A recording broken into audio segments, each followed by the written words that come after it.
the challenges relating to pandemic were combined with the challenges relating to Brexit, and it all came at a time Hmm. of great uncertainties, fluctuations in the stock market, issues around the financial numbers, and everything had to be done meticulously to ensure to counter and neutralize the effect.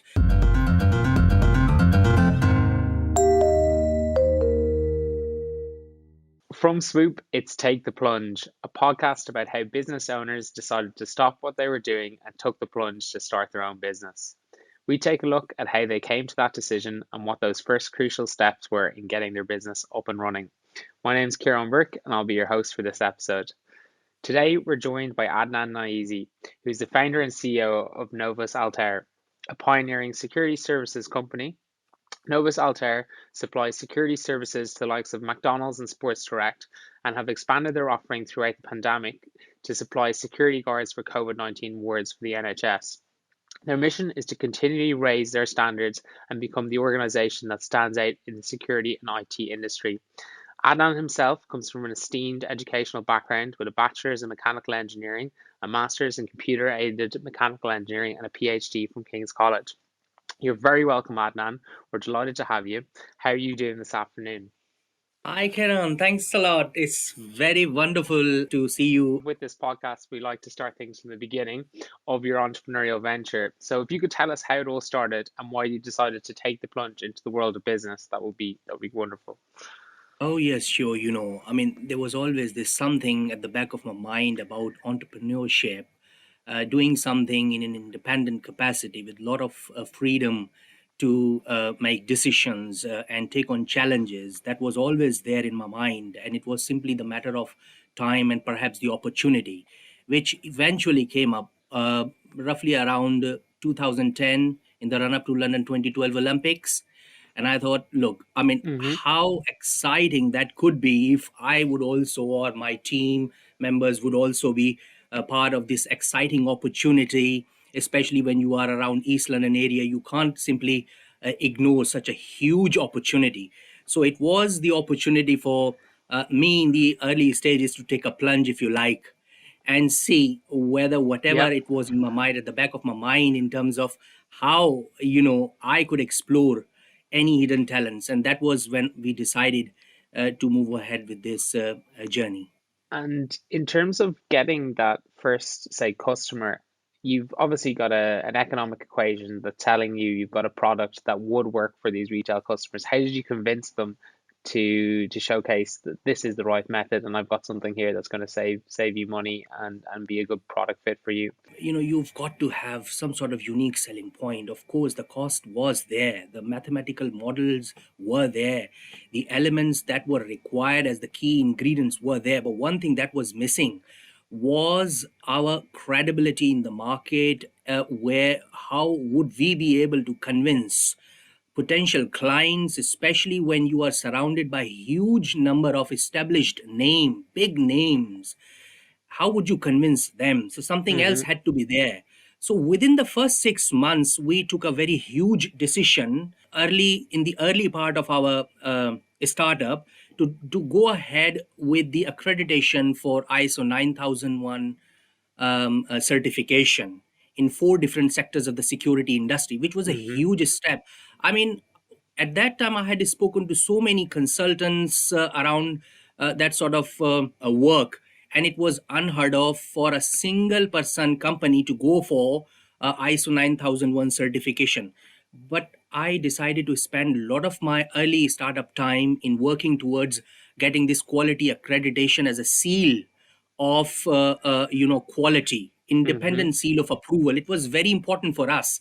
And do you feel that the accreditation was really the step that unlocked basically the customers from then on? Was the accreditation the key element for you? That was the master key. That was the master key that unlocked the doors that were required, I can tell you. Because in parallel at that time, I had been working in the background to secure customers, to secure leads, but there was no from all of the doors, from all of the surroundings. No one was willing to accept what we were able to offer. The resources, of course, when you don't have leads, you can't even recruit individuals. So we were in a kind of situation where we needed a continuous supply And of customers from one hand, and the recruitment to get activated, but we couldn't do unless there was a mm, substantive breakthrough. how is your kind of mental resilience in that kind of 6 months? You're working 9 till midnight. You have a family. You're going out pitching. You're getting lots of no's. You're waiting for the accreditation to come in. How are you chipping away Monday, Tuesday, Wednesday? How are you going? How's the mental resilience? I think that part I would say is quite developed by now, especially when by the time I completed my PhD, I had been accustomed. I had basically been programmed by that time, having gone through all of those past experiences in my life. I think it goes back to the early childhood. I don't think you would want me to go to that sort of Mm-hmm. old age stories, but yes, it goes that far back where, I come from a very humble Yeah. background where I spent my early childhood going through the toils and tribulations of life, and eventually towards my higher Mm-hmm. education, the upbringing from my parents who simply wanted the best for their children in terms of their quality education. And I got admission in one of the Mm-hmm. top universities of the city, which eventually unlocked the doors for me to get admission in one of the top UK institutes, Russell Group Institutes, King's College London. And it Yeah. was just amazing Mm-hmm. time for the Mm-hmm. entire family, myself. So I had been through all of those phases that toughened me, if you like, for that sort of challenges. So it didn't feel like that, to be honest with Yeah. you. When I was in the early 6 months Yeah. phases, So did you feel a kind of I've put so much effort in at this stage. I've got a responsibility to myself because I've gone and created this path for myself by getting this education that I deserve it to myself to put the hard graft in. Is that the kind of mindset you were thinking? oh, absolutely, yes. It had to be that sort of mindset. And if it wasn't for that sort of mindset, I think making early inroads would have been absolutely challenging. Probably there were times when I was thinking whether is that it? Is this something I really want to do it? But the mental toughness part was so crucial in um, Mm-hmm. enabling me to just carry on with setting one milestone, achieving it, and setting yet another one, and then go for it. So it had to be done in very carefully, meticulously planned, smaller steps, bit by bit, that could encourage me to move on by picking up those pathway rewards, if you like. So I was setting up those Mm-hmm. milestones. So let's say you've got this first stage of the ISO 9001 covered. Oh, that's brilliant. How many other companies may have done it at this stage? So this was a huge reward. Then the second stage, the final stage of the Amazing. ISO 9001. I mean, once the ISO 9001 badge was there was no way I could have gone back. That's it. Adnan, tell me, okay, you've got the badge now. When did that first yes come in? When did that first customer land? And what does that feel like? Well, straight after 9001. Straight after 9001, because my background conversations had been going on with many potential clients to the point where I had managed to secure at least their commitment that if I managed to succeed ISO 9001 quality accreditation and ACS, what would their response be? So whether they were committed at that time or not, they still committed with myself that yes, if you secure these two elements, we will shake hands. And that's exactly what happened. Amazing. From then on, I suppose your dynamic starts to change. Okay, you've got customers coming on board. You now need to worry about your delivery, your execution, and your customer service. So, in turn, you can't do that all yourself. So now you need to become a we and start to bring people on board. How important were those first couple of hires that you brought on board, and who were they? Yes, some of the early days were challenging, where in addition to all of the other general bits and pieces of the business, the recruitment had to be carried out. And I had to say, that was my first experience of recruiting any individual. At that Before that time, I had simply been Mm-hmm. giving interviews myself at various different places. But those early part were some of my first early interviews that I had to prepare myself. But it was very good experience, and we had the opportunity to connect with the local job center, got a lot of information and guidance how to carry on with the job posting, preparing the JDs and the general specifications, and planning various different elements around myself, being my own assistant. But we managed to do it rather well. So some of the early recruits not only included the security officers, but the general assistant for the office. We kept a steady pace, making sure that there was a balance between inflows and outflows. And that was the tricky Mm-hmm. balance which we had to achieve. There was a danger where if we couldn't get the balance right, this would be a huge blow to our early progress. Now, one thing that kept us going was the prospects of serving during the 2012 Olympics. So the way we were planning was to ensure that come 2012 Olympics, we become a reasonably developed organization so as to be able to convince some of the other big players to take us more seriously and Mm-hmm. allow us to take part in the London 2012 Olympics. So, what were the kind of steps you needed to do from an operational point of view to be seen to be a bigger operation or a more slick operation to ultimately win those contracts? What we did was to ensure that wherever I could do some of the general day to day business items, I would do it. And I would have very little need or the requirement for recruiting more than we could afford. So the direct cost element could be recovered by the security officers directly, which wouldn't be a problem. And we would this was all Mm-hmm. costed and accounted for in the proceeds or the inflows from the customers. But what for us was the major issue was the additional recruitments, number one. Number two, the office space. And number three, the supervision costs. Because remember, if you are in security industry, you have to have on ground supervisors going from one location, from one side to Mm-hmm. another side, then traveling from one client to another client.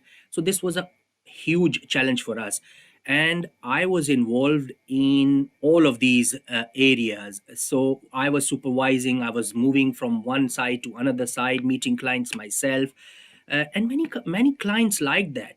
They like the idea that a startup Mm-hmm. organization and the founder and the director himself is taking all of the clients and the customers so seriously, engaging with them, listening to them. Yeah. And then, of course, the security officers, they also love the idea that their own director, he was visiting every single employee, listening to them, asking them about their questions.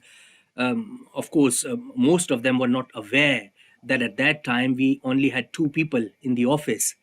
But even if there were more than two people, I would be the one going from one place to another.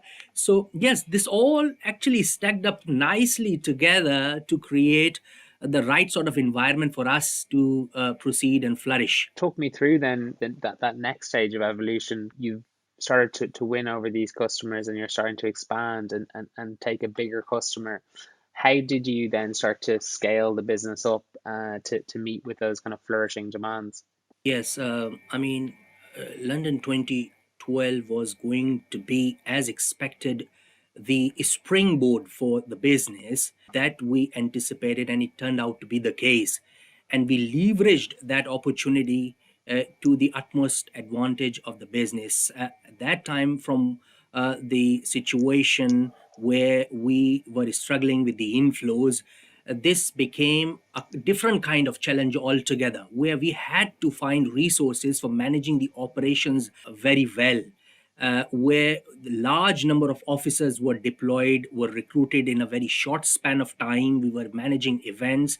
We had to recruit event managers. We had to recruit supervisors, site-based managers, area managers. So all of those was moving at a rapid pace, because what had happened, like a very simple thing, the kind of rapport I had developed at a personal level with the clients helped us to gain the early trust that we needed from the customers. And when we were approaching towards London Mm-hmm. 2012, we were the ones who were, in most cases, prioritized over some of their old friends, if you like. So we were given the Gotcha. opportunities to lead very big challenges, provide in some cases 20 to 30 to 40 officers for a single event. Now, which was going to be a hugely challenging task for us. So, how to recruit, how to ratchet up the pace, how to increase the capacity and the capability in such a short span of time and deliver on our promises. We managed to do it. Everything was linked with the inflows and the deployment of the resources at the right time, and it all worked out well. The interfaces in terms of the technology aspect, the available technology at that time, we made use of the technology at that time that helped us to manage some of the operational and logistical challenges, and come up with a coordinated response. What I found quite interesting there is a lot of your kind of early work is on customer service, about you being out there, being the personality, winning people over, making sure that you're top of mind. After London 2012, you've taken advantage of opportunity, you've got a lot more business, you've got a lot more customers. How do you keep that level of customer service and that personal touch point within your business now that you're a much bigger operation? Yeah, in the mid phases of the evolution of the business, the challenges also evolved in a different shape and form. So the next level of challenges were the competition from the market, where the diversification had to be the key ingredient, if you like, moving forward. You could not afford to stay afloat until you constantly evolve and change.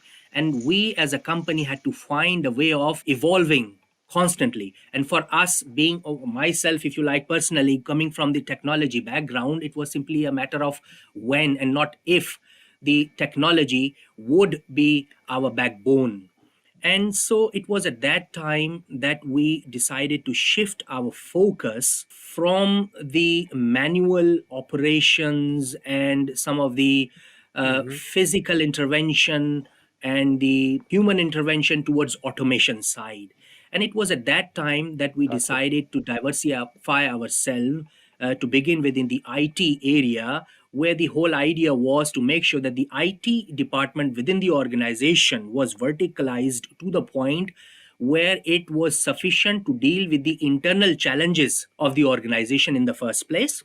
And if we are lucky, and if we are able to produce something remarkably well, how that product could then be verticalized and be licensed to third parties as well. So let me share something very interesting with you, that we came up with a product Mm-hmm. called Novus Guard, which is a lone worker protection device, where the officers are able to use their smartphone, and allowing the officers to rely on the company provided mobile phones or their own mobile phones to protect themselves, to make sure that an alarm can be raised if they are in any hazardous situation, and alert the 24/7 control room that we operate, facilitating the provision of a protection if needed and in time.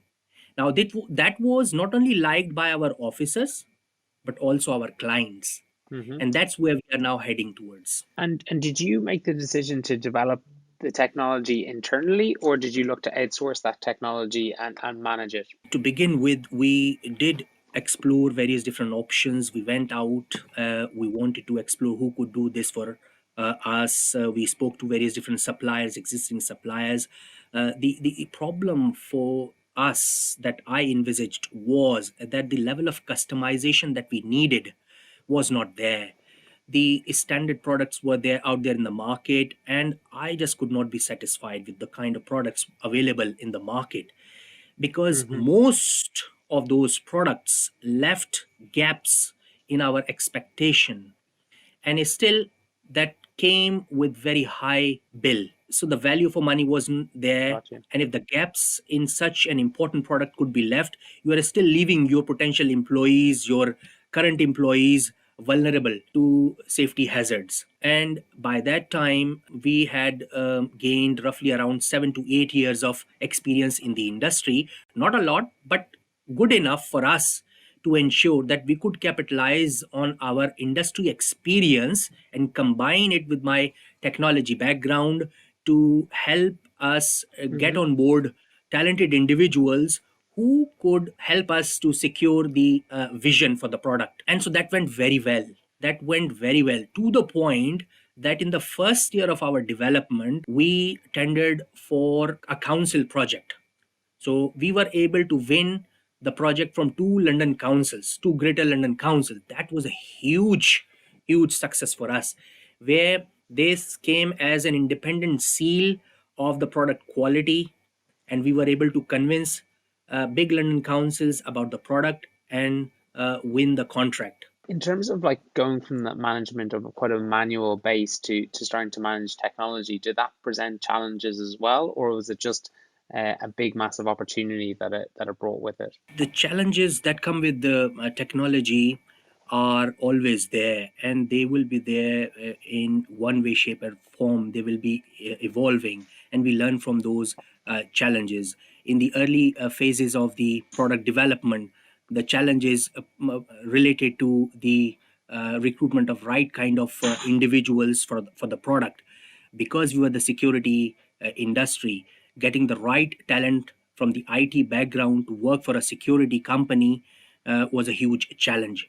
So you had to come up with a full proposal for the right and talented individual to convince to join a security organization, and how their future and career growth directions can also be secured within an aspiring organization. And we were able to do that. Now, further down the line, of course, the challenges and the nature of the challenges have continued to evolve and change, and we are trying to learn from all of those challenges. Mm-hmm. And at the moment, one of the very tough challenges that we faced was whether and how it was possible, for example, to combine the lone working technology feature with the fleet tracking technology. So, from my own Yep. personal research, I have not found a viable product in the market which is fleet tracking based product and also has very effective loan working mechanism. But we have managed to successfully do that, and this is a huge leap for us.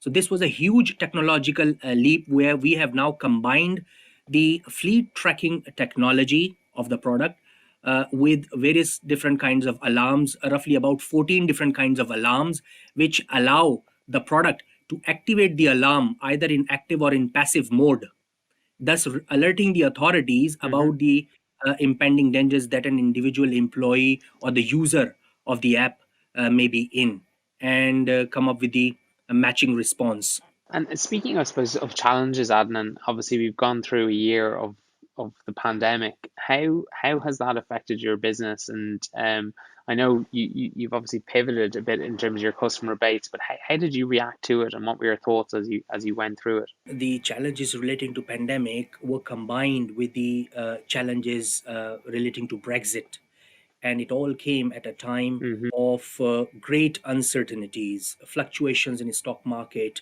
issues around the financial numbers, and everything had to be done meticulously to ensure to counter and neutralize the effect. We are still facing these challenges, but what we have done is to focus on the efficiency saving. So, efficiency saving has been our key during the last whole year. Mm-hmm. And but what also in our case turned out to be a blessing for us, where some of the potential losses or the impact that we accrued as a result of COVID, for example, losing some of the work from the likes of McDonald's and other retail work, was supplemented by the work for NHS, and which has been a great privilege for Yeah. us to work to allow and be part of the front end organization where our operatives also had a sense of pride to work for NHS and working from the front line, securing my customers, securing patients, securing and playing their part in the overall healthcare system. So that has been supplemented from there. We also have been working with other major partners, working towards council securing the public pathways and other public buildings where our officers are working from the front line, making sure that they are able to deliver the right sort of advice to the members of public, to listen to them, to help them out wherever they can, and working alongside in the background with the council staff members, receiving instructions from them. So acting as a bridge, if you like, between members of public and the public officials. So this has been a Hmm. very good and exciting time for us. And then there was another element where we got some help and support from not only the government, but how we were able to mobilize resources through the bank support. We also had the factoring services. We were able to utilize the Hmm. advantage from the other facilities such as Siebels, etc., where of course Swoop also helped us. So this all has been a great experience for us. On that, you started off when explaining when you went into starting up your business, you took the plunge by getting on a credit card and I suppose taking some risk, a lot of kind of capital and personal risk. Are you always on the lookout to see how you can expand your business and see what options are available to you as you look to kind of grow the business? Oh yes, sure. And I think on that note, I would like to share something very important from the beginning. The name of an organization has been very important for me. So a name had to be the a constant source, a continuous source of inspiration for me whenever I encountered challenge. So I Hmm. spent probably good 2 to 3 months pondering, considering the implication of what name was chosen. Novus is for novel, and Altair is the brightest star in the constellation called Aquila, and the logo of the organization is that of a rising shining star. So that image hangs in my mind, it stays in my mind all the time, where I want to see the organization as a rising shining star all the time. And I see Hmm. that, and I aim that, and we aim with the staff members, that the next day has to be better than our current day, and our current day has to be better than the past day. And that keeps us motivating towards the next challenges, to look for the new challenges and to leverage those challenges as the opportunity to rise and take even greater flight. And now coming to the second part, where the challenges and how we find the pathways towards constant evolution. So one of those things is the technology aspect, where we try to leverage the various different facets of the technology to find our pathway in the future.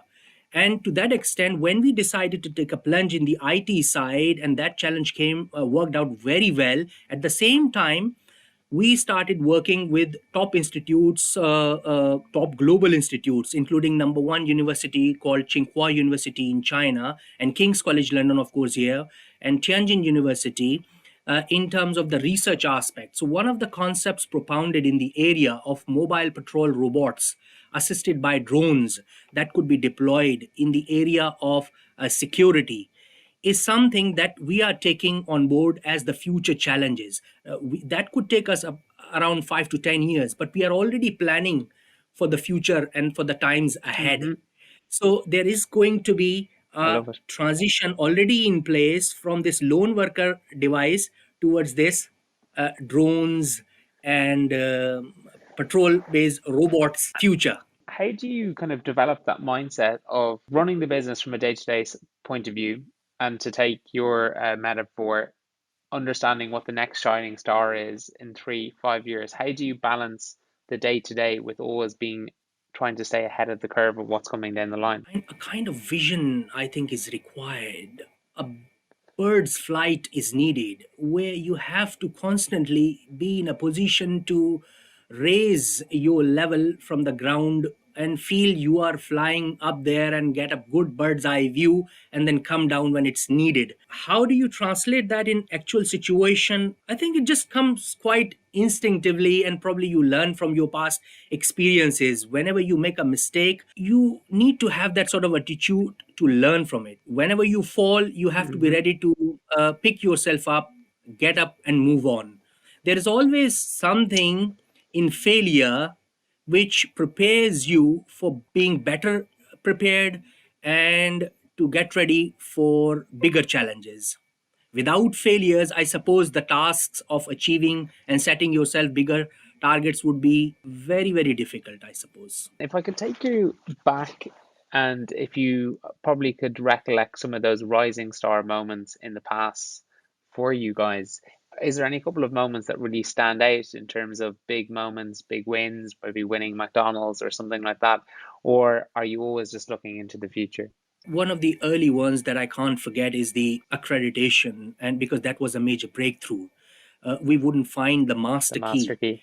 Uh, yeah, and then the another one that recently stands out from these recent times is the award of the tender by two big major London councils. Of course, in between there have been many other milestones, but because you asked for two, these are the two: one from the past and one from the most recent examples. Well, Adnan, I can't thank you enough for being so honest and sharing all your experiences.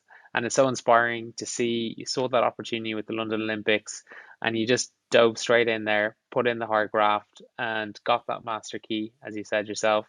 And I can only wish you all the best for now and for the future, and that your son continues to rise. So thanks again, Adnan. Really appreciate you coming on the podcast. Thanks a lot, Ken. Thank you very much.